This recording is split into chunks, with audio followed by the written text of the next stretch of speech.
கோவையில் பட்டப்பகலில் செல்போன் கடையில் பெண் விற்பனையாளரிடம் விலை உயர்ந்த ப்ளூடூத் ஹெட்செட் கொள்ளையடித்துக் கொண்டு ஓட்டம்.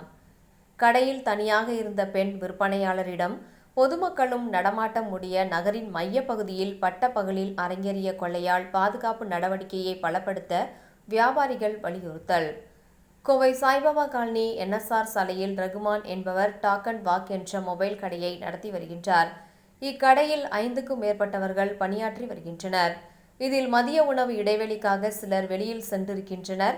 அப்போது கவிதா என்ற பெண் மட்டும் தனியாக கடையில் வியாபாரத்தில் ஈடுபட்டிருக்கின்றார்.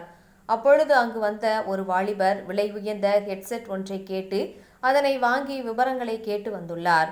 பின் விலை உயர்ந்த ப்ளூடூத் ஹெட்செட்டை கையில் வைத்துக்கொண்டு அங்கும் இங்கும் திரும்பி திரும்பி பார்த்த அந்த வாலிபர் திடீரென விலை உயர்ந்த ப்ளூடூத் ஹெட்செட்டை எடுத்துக்கொண்டு ஓட்டம் பிடித்தார். கடையில் CCTVயை பார்த்தனர். அப்பொழுது 3 பேர் இருசக்கர வாகனத்தில் வந்தது தெரிய வந்தது. இருவர் வாகனத்தை வெளியே நிறுத்திவிட்டு ஆஃப் செய்யாமல் ரன்னிங்கில் இருந்திருக்கின்றனர்.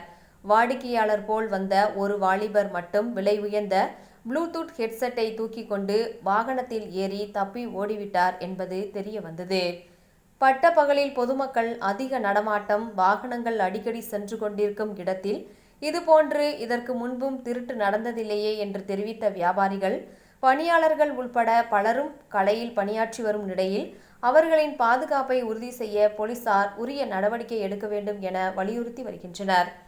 பட்டப்பகலில் பொதுமக்கள் வாகன நடமாட்டமும் அதிகம் உள்ள பகுதியில் இதுபோன்ற திருட்டு அரங்கேறியிருப்பது அடுத்தடுத்து அசம்பாவித படிக்கு நிலைவகுக்கும் என்பதினால் சம்பந்தப்பட்ட நபர்களை கைது செய்வதோடு மட்டுமின்றி இதுபோன்ற நிகழ்வுகள் இனி நடக்காத வகையில் உரிய நடவடிக்கை ஈடுபட வேண்டும் என வலியுறுத்துகின்றனர்.